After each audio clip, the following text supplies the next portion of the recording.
getting heavier. Now if you don't mind, please join me as I go through my day and I take you guys through a nice training session. We're going to go have coffee now, but as per usual, I don't know how to vlog anymore, so I'm pretty late, so let's get going. 3 hours later.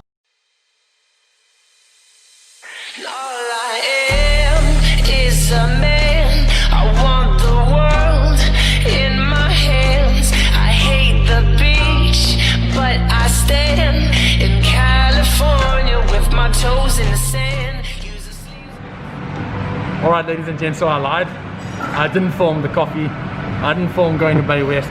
I apologize. We're going to change this from a vlog to a training segment. So what we're going to do today is back and biceps. First exercise is going to be a plate loaded pull down, right? So keys with something like any pull down variation. We're working the lats. If you're working the upper back, it's a different story. But whenever you're working the lats, focus on driving the elbow down to the hip. What you see from a lot of people is they pull backwards like that. That works more the traps and the rhomboids because we're attracting the shoulder blades, and that's a function of the traps and rhomboids because they'll take over because they're the stronger muscles. So we're doing 2 sets like most of our exercises. 1 heavy set, 1 back off set. Pretty much going to an RPE like 9.5, 10, pretty much close to failure. Let's have an adventure. Head in the clouds above my gravity centered.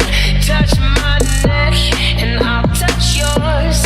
You and those little high-waisted shorts. Oh. Okay. So second exercise into the workout. Now we are going to use retraction of the shoulder blades to hit our upper back a bit more. What means specific? I've got a weak back in general, so I need to strengthen everything. Lats, traps, rhomboids, erectors, everything you can think about except my rear delts. So that's why I'm splitting out everything pretty evenly. We've got 1 lat movement, we've got an upper back specific movement. After this we're going to our second lat movement and third exercise, and I'll show you how we take an ordinary piece of gym equipment and actually make it fit us instead of the other way around, which is you fitting to the machine. Because again, everyone has different leverages, we're not all the same height, weight, all that shit. Okay, so please enjoy.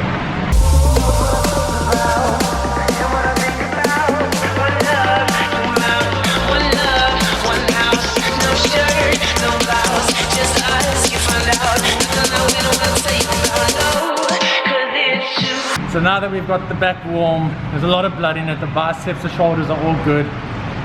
The long sleeve came off, okay? I don't often train in a vest, but I thought, hey, it's Christmas Eve, let's celebrate. So, this is what I'm talking about. We've got a pure strength, chest supported row, right? But now, we're on our third exercise. You've got strength curve and you've got resistance curve. Strength curve is that of the muscle. So with the lat, as you're in the lengthened position, you're stronger, and as you go up, you get weaker, right?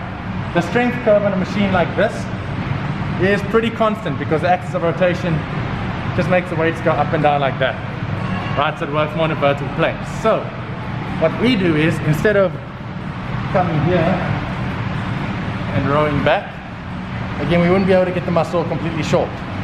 Instead, what we do is we grab the weight, pull it up, make sure we're stabilizing with our free arm from here, driving that elbow down. Now from here to here, it gets a bit easier because the weights go from being vertical to at the top, they go a little bit horizontally, so it matches up with the strength profile of your lat quite nicely. So you're matching the resistance profile with the strength profile, and that's what you want to try and do for most exercises. But depending on if you're in a commercial gym or a state-of-the-art bodybuilding gym, that might not be the best case scenario. In SA, everything's basically commercial. So we got to do what we got to do to make sure we get the most out of the exercise.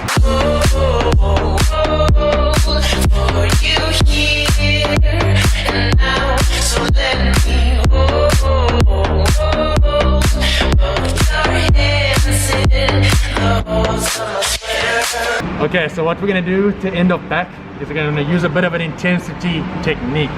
Now, I know a lot of you know what a drop sit is, but you know what a rest pause set is. Wait, I can't speak like this.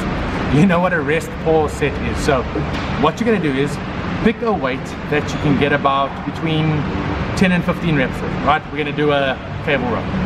12 to 15 reps.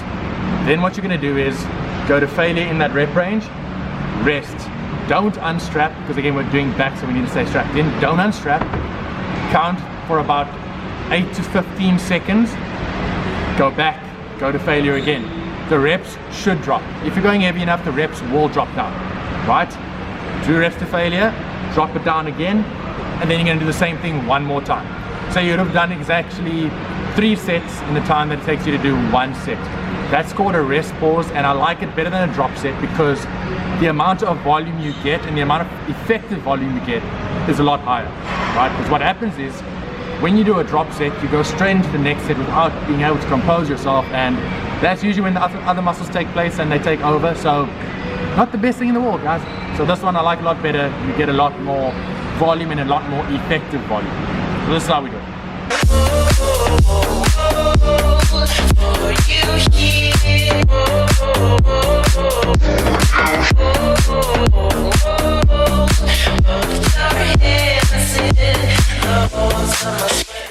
So we're winding down on the workout. We've got some biceps now. So just gonna do 2 exercises, right? First one is gonna be a strict cable curl, working on the contraction, and we're gonna do 1 working set of 10 to 15, and then we're gonna do 1 set of 10 to 15 and drop and do partials. Now, the reason why I don't like doing rest pause in here is because when you reset on a bicep exercise, I feel like you lose the pump and the rhythm you have going, and because it's such lightweight, I don't mind if you throw it around a little bit. But again, 2 sets, 10 to 15, drop on the last. Trying to get fucking huge. Just take your breath away. I don't mind if there's not much to say. Sometimes the silence guides the mind to move to a place so far away. The goosebumps start to raise the minute that my left hand meets your waist. And then I watch your face, put my finger on your tongue cause you love the taste, yeah. These hearts adore everyone the other beats hard is for. Inside this place. So everyone, final exercise of the day is going to be a dumbbell hammer curl. So again, the bicep is responsible for supination at the elbow joint, right? I mean flexion at the elbow joint. So what we want to do is working flexion through a variety of hand placements, angles, whatever. So we work the short head of the bicep by keeping the palms supinated. Now we're going to work the outside of the bicep and a little bit of the brachioradialis by doing a hammer curl variation.